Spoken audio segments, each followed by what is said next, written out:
Okay, get this. If type 2 diabetes diagnoses keep going up like they are now, um, the U.S. Treasury could actually go bankrupt by 2060. Wow. Yeah, pretty crazy, huh? It's like a huge warning about how bad our health is becoming, you know. And this is the perfect intro for today's deep dive into good energy by Dr. Casey Means. Yeah, the statistic is really powerful. It really shows how important Dr. Means' message is. And, what's really interesting about her work is that she isn't just pointing out the problem, but she is offering a solution, a way to get our health back. Exactly, and she comes at this from such a unique perspective. We're talking about a Stanford-trained head and neck surgeon, right, Right. who actually walked away from traditional medicine to really dig into what causes chronic diseases. Yeah, and it wasn't a simple choice. She was at the top of her game, but she got more and more disillusioned with how limited the medical system is. They're always so focused on just treating symptoms instead of figuring out the root cause. Yeah, and you could totally feel her passion and conviction in the book, especially when she talks about losing her mother to metabolic illnesses, the kind that could have been prevented. Oh, right. Her mother was doing all the right things, following her doctor's advice and all that, but it still wasn't enough. Yeah, that experience was a real turning point for Dr. Means. It made her question everything she thought she knew about health and medicine. And it ultimately led her to work with her brother, Callie, to write Good Energy. And they also started a company called Levels to help people take charge of their metabolic health. It's really a fascinating journey. And in the book, she really challenges a lot of the conventional wisdom about chronic disease. Like, she argues that a lot of these conditions, heart disease, type 2 diabetes, Alzheimer's, even cancer, Mm-hmm. are actually connected to one main thing, Mm. metabolic dysfunction. And what's really interesting is how much she focuses on the mitochondria. She basically says these tiny powerhouses in our cells are at the core of metabolic health. They're the ones turning food into energy, and when they don't work properly, it creates a whole bunch of issues. And this is where she brings in that idea of the triad of bad energy, right? Exactly. What is that exactly? It starts with problems in the mitochondria, which then causes something called oxidative stress, which is basically damage to your cells from free radicals. And then that leads to chronic inflammation all throughout your body. So all these three things, the mitochondrial problems, the oxidative stress, and the chronic inflammation, are like the common link between so many chronic diseases. It's like a powerful framework for understanding how these conditions, which seem so different, are actually related.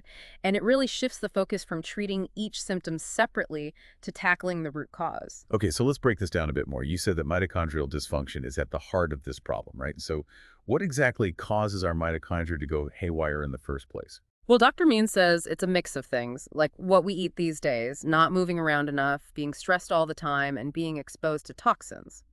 But one of the biggest bad guys, she says, is what she calls the unholy trinity of foods. And that's refined grains, refined sugars, and those industrial seed oils. Right, I've heard a lot about these bad foods, but I'm curious, what makes them so bad at the cellular level? Why are they so much worse than other less processed foods?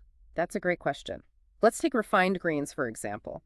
When you take out the bran and germ, you're basically getting rid of all the fiber and nutrients. All you're left with is the starchy endosperm. And that causes your blood sugar to spike rapidly, which puts a lot of stress on your mitochondria. And over time, this can make you insulin resistant and lead to a bunch of metabolic problems. So it's not just about the calories, it's about how these foods are processed and how they mess with our blood sugar and cells. Yeah, exactly. And the same goes for refined sugar. It's like pure glucose, so it enters your bloodstream super fast and triggers a big insulin release. And this leads to things like those energy crashes, cravings, and eventually even stuff like insulin resistance, fatty liver disease, and other metabolic issues. And what about industrial seed oils? I feel like I've heard so many different things about these. What's the deal with them? They're definitely controversial, but Dr. Means makes a really strong argument against them. These oils are extracted from seeds like corn, soybean, and canola, and they use a lot of heat and chemical solvents during that process, which can damage the fatty acids and create some unhealthy byproducts. Mm. Plus, they're packed with omega-6 fatty acids, and if you don't balance those out with enough omega-3s, they can cause inflammation in the body. So it's a combination of how they're processed and that unbalanced fatty acid thing that makes them so bad. Exactly. And the problem is these unholy trinity ingredients are everywhere in our food. They're in everything, from breakfast cereal to salad dressing, even things that are supposed to be healthy snacks. It's kind of scary to think about how much of this stuff we're eating without even realizing it. It makes you wonder what we should be eating if we're trying to avoid these ingredients. That's where Dr. Means really emphasizes whole, unprocessed foods. She suggests going for things that come from nutrient-rich soil, emphasizing how important that connection between soil health and human health is. That makes a lot of sense. Healthy soil grows healthy food, which then fuels healthy cells. But what does that look like practically speaking? What kinds of foods are we talking about here? Think real whole foods, like vegetables, fruits, nuts, seeds, healthy fats, and animal products that are responsibly sourced. It's about getting back to the basics, cooking at home more often, and really becoming aware of what you're buying. It's a change in how we think about food, isn't it? Instead of just thinking about taste or filling our stomachs, Yeah. we need to see food as information that directly affects our cells. Exactly. And it's about understanding that food isn't just fuel, it's like medicine. It can either heal us or hurt us depending on the choices we make. So what you're saying is, by making different choices about the information we're putting in our bodies, we can actually start to reverse some of that damage and get our metabolic health back on track. Exactly. And it's not just about what we eat, it's also about how we move, how we handle stress, how much sleep we get, and even how we expose ourselves to different temperatures. Okay, now you've really got my attention.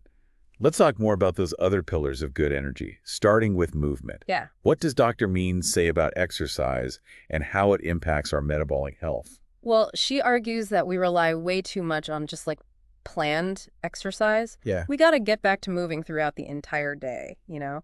Like our ancestors, they weren't hitting the gym for an hour and then just sitting around all day. Right. They were constantly on the move, walking, carrying stuff, working the land. And all that movement adds up. In the Yeah. book, she suggests easy things like going for a quick walk after meals Right. to help with those blood glucose spikes. Exactly. Just a 10-minute walk after you eat can make a huge difference.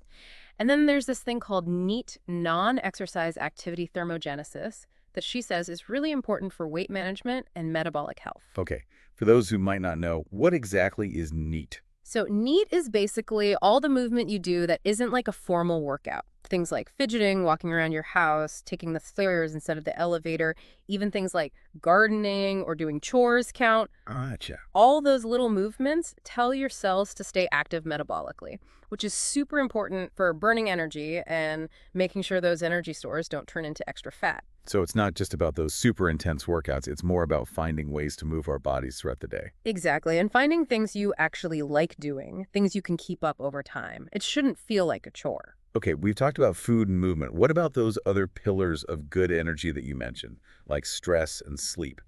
How do they fit into all this? Oh, they're huge. Chronic stress, for example, can really mess up your metabolic health. When you're stressed all the time, your body pumps out cortisol, and that can lead to higher blood sugar, insulin resistance, and you start gaining weight, especially around your belly. It's like our bodies are constantly in that fight or flight mode, even when there's nothing to worry about. Exactly. And over time, that stress response really takes its toll on your metabolism. So what are some things we can do to manage stress and keep those negative effects in check? Dr. Means talks about a lot of different things like mindfulness, meditation, yoga, spending time outdoors, doing things that make you happy. Boy, it's about finding what works for you. Hmm, There's no one right answer when it comes to managing stress. exactly. And it's about making it a priority. A lot of times we put self-care last on our list, but it's so important for our well-being, including our metabolic health. What about sleep? We all know we need enough sleep, but what's the connection between sleep and metabolic health? Sleep is absolutely crucial for good metabolic health. When you don't get enough sleep, your body starts making more of that stress hormone cortisol and less leptin, the hormone that tells you you're full. And that can make you hungrier, it can make you crave those sugary and processed foods, and even make you gain weight. So it's not just about feeling tired and groggy, it's about actual hormones getting out of whack, which then sabotages our attempts to eat healthy and stay at a healthy weight. Exactly. And not getting enough sleep can mess with your circadian rhythm, which is super important for regulating your metabolism. You know, I've always been more of a night owl, but I'm starting to realize that I really need to make sleep a priority if I want to be healthy. It's worth it. Dr. Means says we should aim for 7 to 9 hours of good sleep every night. And it's a good idea to have a regular sleep schedule to help keep your circadian rhythm in sync. You mentioned temperature therapy earlier, and that's not something you typically hear about in a book about metabolic health. What's the connection? It's really fascinating. Dr. Means talks about how being exposed to both cold and heat can actually be good for your metabolism. So let's start with cold exposure. She mentions things like cold showers and ice baths. Yeah. And I have to admit, that doesn't sound super appealing, but what's the science behind it?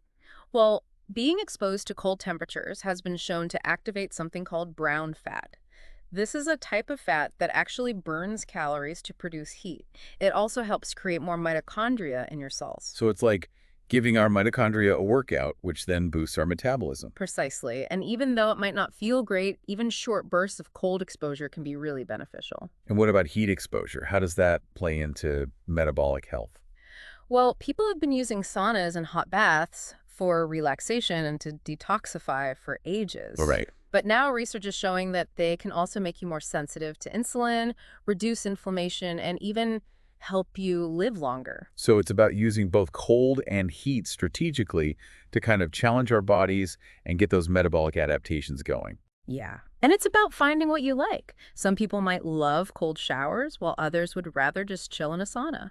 You know, one thing that really stuck with me from Good Energy was how much Dr. Means emphasizes becoming your own advocate for your health. Mm. She wants readers to take charge of their health and not just blindly follow whatever their doctor says. Yeah, it's such an important message, especially since our healthcare system is often so all over the place and reactive. She really wants people to be active in their own healthcare, to ask those questions, do their own research and make decisions based on that. She even gives you like scripts for talking to your doctor about getting specific tests. Oh, right, like the ones that measure your metabolic biomarkers. Exactly. Yeah, she knows it can be scary to stand up for yourself like that, especially when doctors aren't really on board with it. But she gives you all these practical tools and tips to help people navigate the system and actually get the care they need. It's like shifting that power dynamic, right? Instead of just passively taking whatever advice the doctor gives you, you become someone who's informed and making their own decisions. Exactly, and realizing we actually have a lot more control over our health than we think. You know, I've always struggled with getting enough sleep. And what Dr. Means said about how it affects metabolic health really hit home for me. It's so important, and people often don't realize it. We tend to focus so much on being productive and busy that we forget about rest and taking care of ourselves. But in the end, that can really come back to bite us. It's about finding that balance, isn't it? Pushing ourselves, but also knowing when to rest and let our bodies recover. For sure, and realizing that true health isn't just about some numbers on a test. Right. It's about feeling good and being full of energy. And that's what good energy is all about, right? Mm. Making choices that fuel ourselves and our lives and support that feeling of well-being.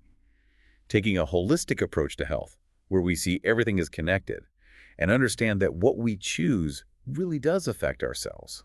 Yeah, and being an active participant in your health, not just waiting for your doctor to tell you what to do. Speaking of which, Dr. Means also talks about some of the bigger issues that contribute to our health problems, like how the healthcare system is set up so that it actually makes more money when people are sick, instead of focusing on preventing people from getting sick in the first place. It can be frustrating, can it? To feel like the system is kind of working against you when you're trying to be healthy. It totally is. Yeah. But that's why it's so important for people to feel empowered, like Dr. Means is saying. We can't just sit around and wait for the system to change. We have to take charge of our own health. Absolutely. And she's not afraid to tackle those tough questions, is she? Like how hospitals, drug companies, and insurance companies actually benefit when people are sick. It's kind of a disturbing thought. It is, but the way she explains it makes you think and also feel like you can actually do something about it. It's not about blaming anyone. It's about understanding how things work so we can make better choices. Yeah, and she goes into how the food industry plays a part in all this too, right? Oh, absolutely. How they make processed foods that are addictive and keep us stuck in this cycle of metabolic dysfunction. Exactly. She talks about how these companies spend tons of money on advertising and lobbying just to keep us buying their products, even though they know it's bad for us. It's crazy. It really makes you think about being a more careful consumer, paying attention to what we're putting in our bodies, reading labels, cooking more at home, supporting companies that are doing things right. It's about taking back our power, both individually and as a whole society. Another thing that really struck me in Good Energy was how Dr. Means talks about listening to our bodies and trusting our gut feelings. It's such a powerful message, especially in a world where we're always looking for outside validation instead of listening to what's going on inside. It's like we've been trained to ignore those little signals that tell us what we need. Like we keep eating even when we're full, or we push ourselves even when we're exhausted. It's almost like we've learned to not trust our own bodies. And that's how we end up sick, right? Out of balance. Definitely. Dr. Means wants us to start paying attention to how different foods make us feel, how good it feels to move our bodies, how stress messes with our sleep, all those little things that make a big difference. It's like getting back in touch with that inner wisdom we all have. And realizing that our bodies are always giving us clues, we just have to learn to pay attention. So let's say someone is listening to this and they want to make some changes. Where should they start? What are some concrete things they can do to cultivate more good energy in their lives? Well, the first thing I'd say is read Good Energy. It's full of information and practical advice. It's not just a book you read once and then put away. Right. Yeah. It's something you can keep coming back to. Exactly. And Dr. Means gives you a clear plan for making changes, starting with getting rid of those unholy trinity foods and choosing whole, unprocessed options instead. She also talks a lot about movement, not just working out, but finding ways to move more throughout the day. Right, that neat stuff we were talking about. Yep. And she also says we need to prioritize sleep, manage stress, and try out temperature therapy to improve our metabolic health. It's all connected. But it's not just about following rules, is it? It's about taking care of our health with mindfulness and compassion. Yeah, it's about tuning in to what our bodies need, respecting those needs, and actually enjoying the process. It's about understanding that true health is a journey, not a destination. And that we have more power to change things than we think. Well said. Dr. Means' book offers a whole new way of looking at health and well-being, and it's something I think everyone should hear. It's empowering and insightful, and is full of practical tips that anyone can use. Totally agree. It's a must-read for anyone who wants to take control of their health and create a life full of good energy. So if you're listening, we really encourage you to check out Good Energy and let us know what you think. Did anything really stand out to you? What changes are you thinking about making? Leave a comment and let's discuss. And tune in next time when we'll be diving into another exciting topic. Until then, happy exploring.